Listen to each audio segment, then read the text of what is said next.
গুরু কৃপা হি কেবলম। গুরু কখন কাকে দিয়ে কি বলাবে এ তো বলা যাবে না দাদা, নাকি? অহংকার হইল পতনেরই মূল। ওং নম ভগবতে বাসুদেবায়। ওং নম ভগবতে বাসুদেবায়। ওং নম ভগবতে বাসুদেবায়। শ্রীমৎ ভগবদ গীতা অথ গীতার ৪র্থ অধ্যায় জ্ঞান যোগ। শ্রী ভগবান বাচ ইমম বিবসতে যোগম প্রক্তবান হমব্যয়ম বিবসান মনবে প্রাভু মনু ইক্ষা কবে অব্রবীত। অর্থাৎ ভগবান বললেন, আমি এই অব্যয় যুগ সূর্যকে বলেছিলাম, আর সূর্য মনুকে বলেছেন, মনু ইক্ষাকুকে বলেছিলেন। এবং পরম্পরা প্রাপ্তম ইমম রাজর্ষয় বিদু স কালেন ইহ মহতা যুগ নষ্ট পরন্তপ। এইরূপে এই যুগ রাজর্ষিগণ পরম্পরাগত ভাবে প্রাপ্ত হন, কিন্তু হে পরন্তপ, সুদীর্ঘ কাল প্রবাহে সেই যুগ এই পার্থিব লোকে একসময় বিলুপ্ত হয়ে যায়। স এব অয়ম ময়া তে অদ্য যুগ প্রুক্তা পুরাতনা ভক্ত অসীমে সখা চ ইতি রহস্যম হি এত উত্তম। তুমি আমার ভক্ত ও সখা হওয়ায় সেই প্রাচীন শ্রেষ্ঠ গুপ্ত যুগ রহস্যের কথা আজ আমি তোমাকে বললাম। অর্জুন বাচ অপরম ভবত জন্ম পরম জন্ম বিবস্বত কথম এতৎ বীজনিয়ম তম আদৌ প্রুক্তবান ইতি। অর্জুন বললেন, তোমার জন্ম পরে এবং সূর্যের জন্ম অনেক আগে। তুমি সৃষ্টির প্রথমে সূর্যকে এই অব্যয় যুগ বৃত্তান্ত বলেছিলে, এ আমি কিভাবে বিশ্বাস করি বা কিভাবে জানবো? শ্রী ভগবান বাচ বহুনি মে ব্যতীতানি জন্মানি তব চ অর্জুন তানি অহম বেদ সদ্বানি ন তম বেত্থ পরন্তপ।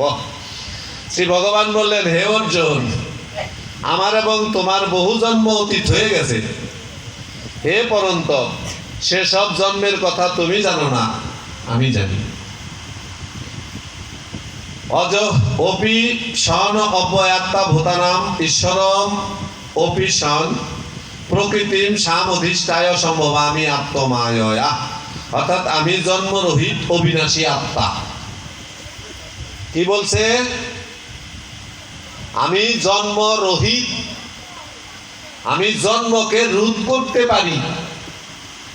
আমি অবিনাশী, আমার বিনাশ নাই। কি রূপে? আমি অবিনাশী আত্মা। গীতায় বলল না কথা যে আমি জন্মরহিত অবিনাশী আত্মা, আত্মার বিনাশ নাই। তাহলে সে আত্মা আবার মরে কেমনে? আজকে তো মৃত্যু দিবসে এসেছি, তাই না? আত্মা কি মারা গেছে? হ্যাঁ, কোথায় আছে? হরে কৃষ্ণ। আত্মা হলো বায়ুভূত, নিরালম্ব, নিরাশ্রয়। আত্মা বায়ুর উপরে ভর করে নিরালম্বের মতো আশ্রয়হীন ভাবে ঘুরতে থাকে। আবার মেঘরূপে ভূপৃষ্ঠে পতিত হয়। ভূপৃষ্ঠ থেকে বিভিন্ন প্রাণী, সেটা মাছ হোক, গাছ হোক। ও গাছ তো আর প্রাণী না। গাছ কি প্রাণী? হ্যাঁ, বুঝি নাই।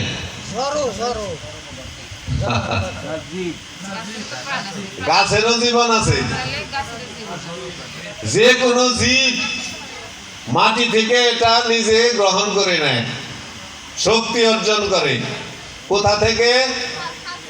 হ্যাঁ, মাটি, মাটি থেকে। মাটি, যার মাটি ভালো তার ফসলও ভালো। বুঝতে পারছেন তো? যার মাটি ভালো,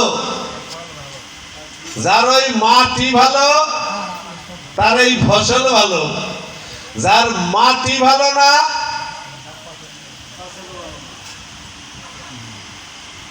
তুমি যাইবা কেমনে?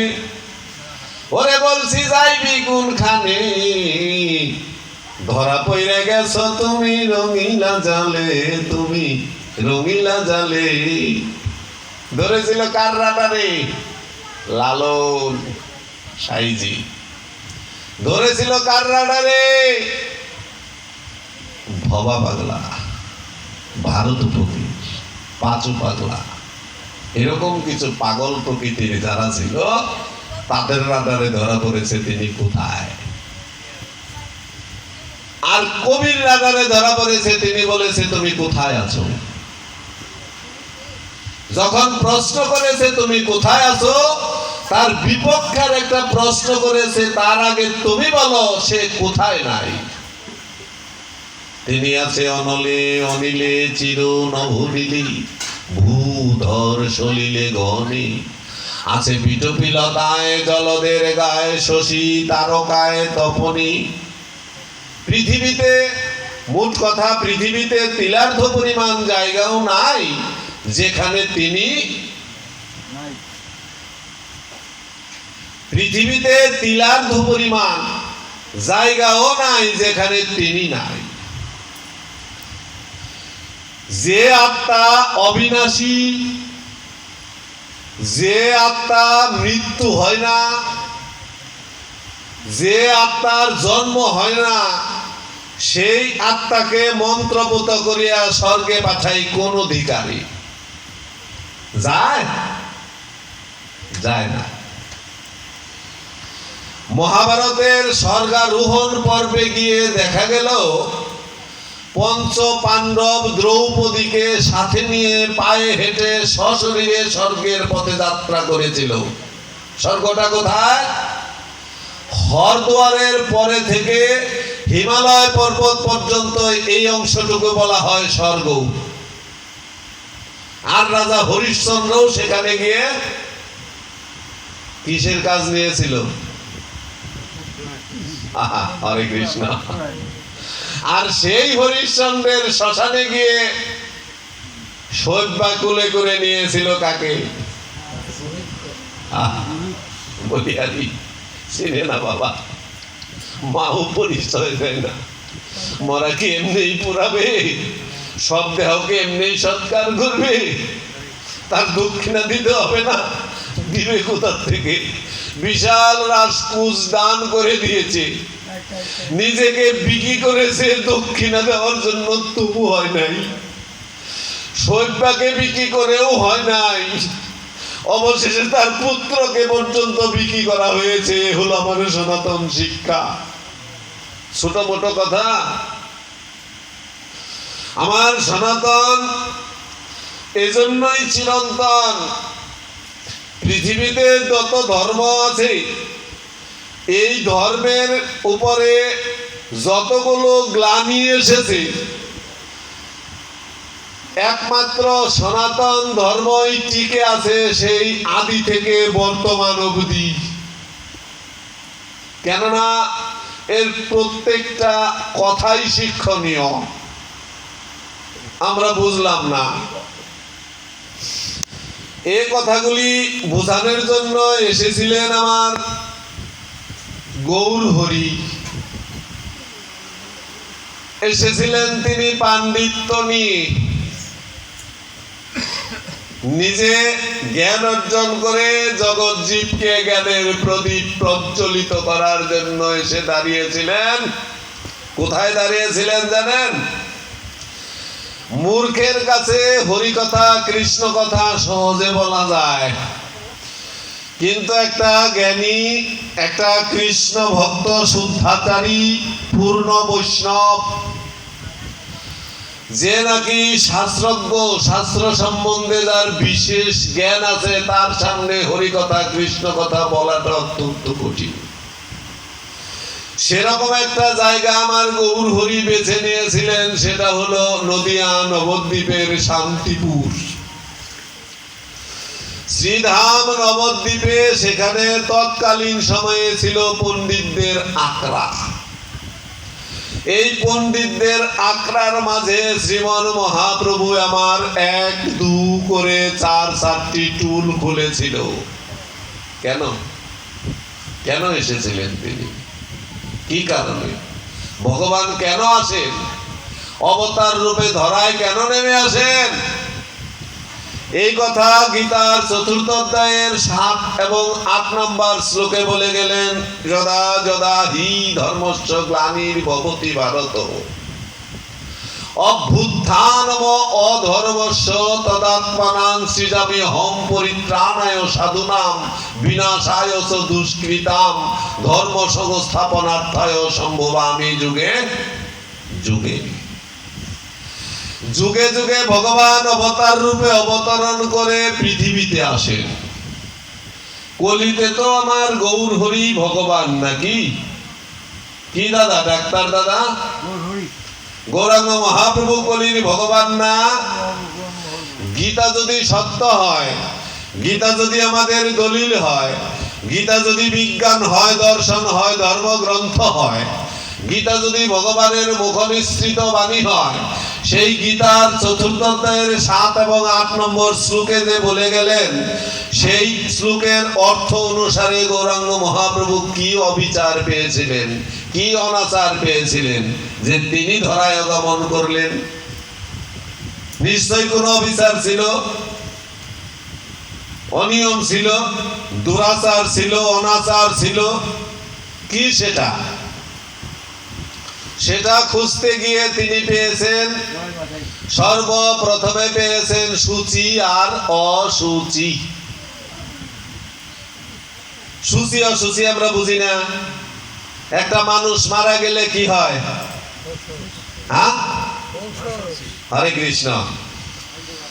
নারী যারা, মেয়ে যারা, স্ত্রীলোক যারা 12 বৎসর 11 বৎসর পার হয়ে গেলে প্রতি মাসে তার দেহে একটা লক্ষণ আসে না?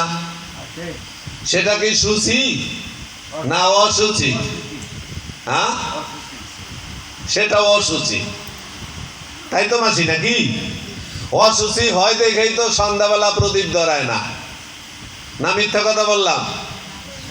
অসুচি হয় দেখেই তো তুলসী গাছে জল দেয় না, না এটা মিথ্যা বললাম? অসুচি তুলসী গাছ ছোঁয়াই যাবে না? ওরে বাবা রে বাবা, কত বড় পাপ! অসুচি তুলসী গাছ ছুঁইব কি কইরা? এবার শোনো, যায় কিনা মন দিয়ে শুনবা। গাছ, ফুলের গাছ, ফুল আসে না? হ্যাঁ, কথা কও। ফুল আসে কেন? ফুল কেন হয়? ফল হবে বলে। ফুল কেন হয়? হ্যাঁ, ফল হবে বলে। এই ফুল কি ভগবানের পূজায় লাগে? ফল, আরে বাবা, ফলও লাগে, ফুলও লাগে। তা যদি লাগে তাহলে নারীর দেহে প্রতি মাসে যে সময়টা আসে, ওই সময়টা তো তার ফুল ফুটে। হ্যাঁ, ওই ফুল যদি ভগবানের পূজায় লাগে, ওই সময় কেন তুলসী গাছে যাওয়া দেব না, সোয়ানি দেব না বলে কোথাকার পণ্ডিত তারা, যারা এই কুচ সারাটাইতেছে? কত বড় জ্ঞানী তারা, কত বড় শাস্ত্রজ্ঞ তারা। ও পাঠকের মুখে 2-4টা কথা শুনছি, আর কীর্তনিয়ার মুখে কথা শুনছি, আমরা এগুলো বইলা বেড়াই। ফুল যদি ভগবানের পূজায় লাগে, আমার এই দেহরূপ একটা বৃক্ষের মধ্যে তো ওইটাও ফুল। ওই ফুল ফুটে বলেই তো ফল আসে নাকি? ফুল যদি না ফুটে তাহলে কি ফল আসে? হরে কৃষ্ণ। মা ভই, মা ভই, যত রকম পিরিয়ড আসুক, সিগন্যাল আসুক, তোমরা কেউ তুলসী গাছে জল দেওয়া বাদ দিবে না, হরি মন্দিরে পূজা দেওয়া বাদ দিবে না। মন থাকবো না? ধূপ দীপ সবই জ্বালাইবে। ধূপ দীপ কেন জ্বালাইতে হয়? সন্ধ্যা কেন করতে হয়? এটা জানো? কেন? এবার শোনো, মা কালী আছে না,